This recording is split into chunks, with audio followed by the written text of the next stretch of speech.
Hey guys, welcome back. So getting back into more talk about the Immortal Hulk, I gotta say, this is one of those series to where you think something's gonna happen a certain way, and like even if they foreshadow it coming around the corner, it's like still, somehow, some way, Al Ewing delivers it with a shock factor that comes through with a little bit extra. And so let's get into it. But first, if you're new to the channel, be sure to subscribe to catch the spills every week, and don't forget to hit that bell up top so we can squad up in the comments for the first hour. Alright, so kicking this one off and starting really from our whole conversation of the Hulk's all-inclusive round trip to hell, to where throughout that narrative we found out a lot. We got a reveal about the One Below All and his connections throughout the history of the Hulk, which is a bit of a soft retcon because it doesn't necessarily change a lot of the history of the Hulk that we've revisited on this playlist and much of what I covered in other Hulk videos, but with Ewing using the method of the addition of this character becoming the motive or the explanation or the reason for prior events, in addition to the explanation for the new changes that we're seeing in the series, with the Hulk only coming out at night, we're getting a number of examples of his insane immortality and regeneration, and a clearer understanding of who the Hulk is and his motives, in addition to the chaos that is explaining his powers and how those have affected the people around him. And so now one of the last things that we talked about, like after the whole trip to hell and him coming back, and then not long after him coming back, him reaching out to Betty Ross for help. And so jumping over to Betty, we pick up with her at the funeral of her father, General Thunderbolt Ross, to whom I want to say is like his third time being buried here. Comic books, I tell you. But I like that they at least acknowledge it within the series. But as far as the death of General Ross, this is one of those things that we had seen back when the Hulk was in hell with Jackie McGee and she had seen her father, and while they were down there, they had even seen Rick Jones, who's the kid that Banner originally had attempted to save at this test site where the Hulk was born. And Rick has been through some changes since, becoming the Hulk known as A-Bomb, to where later on he was depowered, which is something that's actually pretty notable in connection to his death. And as far as his death, I feel like I need to get into a bit about how he died, or better yet, the connecting pieces to why he was killed. And this is something that had taken place early on within the event of Secret Empire, because not long after Rick Jones was depowered, one of the side effects of him being depowered actually had given him the ability of an advanced learning curve, to which he used to become a talented hacker, going under the alias of Whisperer, to where at one point Steve Rogers tricked Rick Jones to leak information from S.H.I.E.L.D., which was like your wake-up call for Rick Jones to know that, okay, this ain't your regular Captain America. So then sometime after that, he had leaked information about Steve Rogers not being truly Steve Rogers, or I believe better yet, at the time he believed Steve Rogers was brainwashed. But with Rick sending out these leaks and then not telling Steve who he sent them to, Steve Rogers then made an example out of him by having him publicly executed, to where at the time Rick's last words were Avengers Assemble, and it's kind of messed up, man, because he never got to see Avengers Endgame. But no, for real, it was an honorable death. And as far as in Immortal Hulk, just as a quick reminder, when the Hulk was in hell and the Hulk had seen Rick Jones and he had also seen General Ross, though in that form they were hollow shells of themselves, Ross had made his attempt to tell the Hulk a message about Rick Jones that didn't quite make it through, while attempting to tell the Hulk powerful forces in association with A-Bomb, but his words were broken up and the message never quite made it across. But so now getting back to Betty at her father's funeral, at which Tony Stark is giving the eulogy and he's like side-eyeing the coffin like something to jump out, and rightfully so, because like I said, this is like the third time, and I like that how this is done, like people know that. But also at General Ross's funeral, we have the arrival of General 410, who's pretty much taken General Ross's place as General after his death again.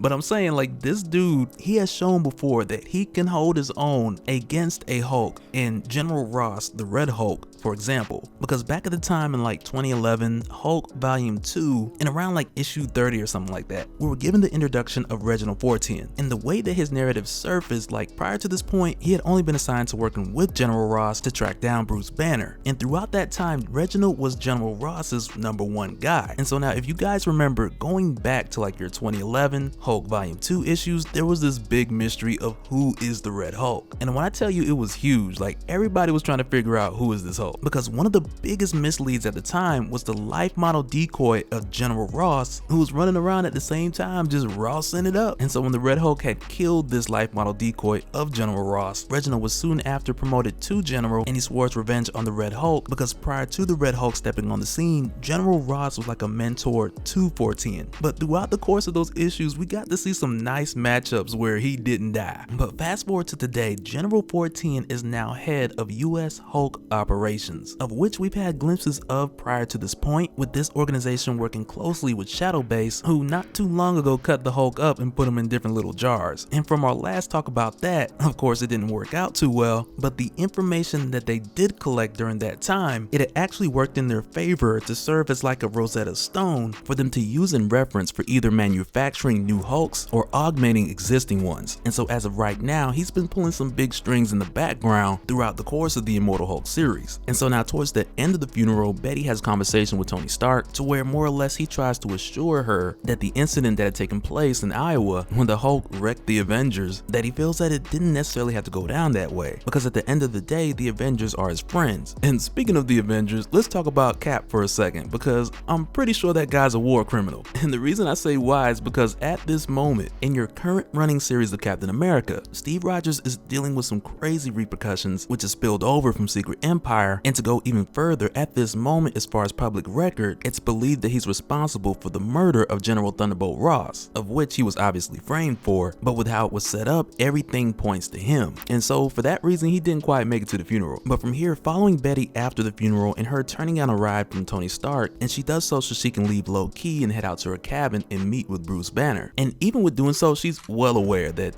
she's Betty Ross, so for that reason, everyone who's looking for Banner, they're definitely gonna follow her to get to him, so she's taking precautions. Oh, and I gotta say that when she sees him and she kisses him, it's very much a nod to the last time that I believe they'd seen each other, back when your Dark Green Hulk allowed Betty to talk with Banner, much like we had talked about not long ago on the Immortal Hulk playlist. But surely enough, when Betty arrives here at her cabin, her and Banner are being watched by Agent Burbank, who has them in his sights with the heat vision scope in his forearm, because remember, he makes guns with his hands and stuff. Pew pew. And while he's there staking them out, he's of course taking his orders from General 14. And Burbank, who wants to take the shot and requests permission to shoot through Betty, to which 14 is like negative, because with Ross really being dead this time, the last thing 14 wants to do is be responsible for sending Ross's daughter to go meet him. And so now, as far as the precautions that Betty's made in order to have a place where her and Banner can speak without 14 eavesdropping, she has relics around that blocks psychic remote viewers, and so that's what she uses to keep out the eyes and ears of Agent 14, who uses psychic remote viewers like hardwired to his monitors. It's crazy. But even with that precaution being taken, you still have the threat of thermal vision, which makes choosing the right target a 50-50 gamble, which is a gamble that 14 does not want to take. But Burbank, on the other hand, he's like, I'll roll the dice on this one. And he chooses wrong and shoots Betty right in front of Banner,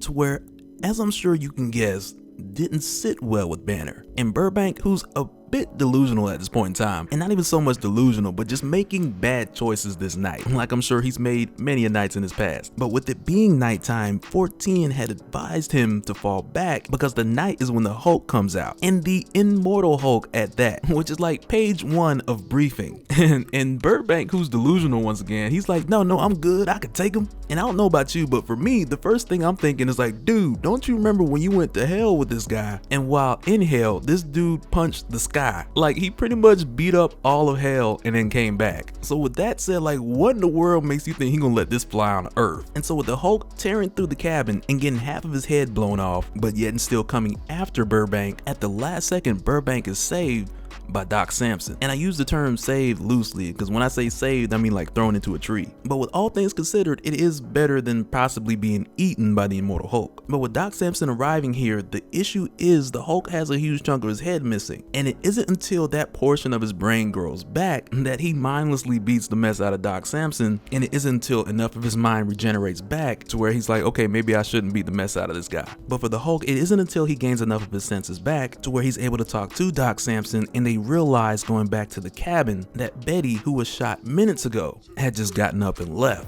And so now from here, I want to jump over to Jackie McGee, to whom at this point in time is kind of thumbing through the autobiography of Rick Jones, and in doing so, she's still following the Hulk, but doing so at a distance, and like not as close up as before. And this is an issue with her editor Murray, because he wants a breaking story and he wants the old Jackie back. Like literally your Jackie who would follow the Hulk to hell and back. But that experience was the reason why she had fell back, because it was traumatizing, especially with seeing her father. But with Murray informing Jackie about the incident that had taken place at Betty's cabin, her curiosity curiosity got the best of her and she had to go check it out. And when she arrives there, the detectives are pretty candid with just giving her information, of which the detective on the scene only really does because he's having trouble piecing together what exactly happened there too. And as far as Hulk experts go, talking to Jackie McGee is his best chance at piecing this together. And it's here that he informs Jackie that someone was shot in this cabin before it was smashed to pieces, but they had also found these red feathers that were left behind just before something else had made an exit from the other end of this cabin. And during the time that they're having this conversation, they're being watched over by a shadowy figure that only true Hulk veterans will recognize. But that'll do it for this one, guys. And I gotta say, man, like, Immortal Hulk had just brought back this horrific tone that I feel like the Hulk just has not had in a long time. And for that reason, I just can't get enough. But let me know your guys' thoughts down in the comments, and we'll do it again in the next one. Alright, later.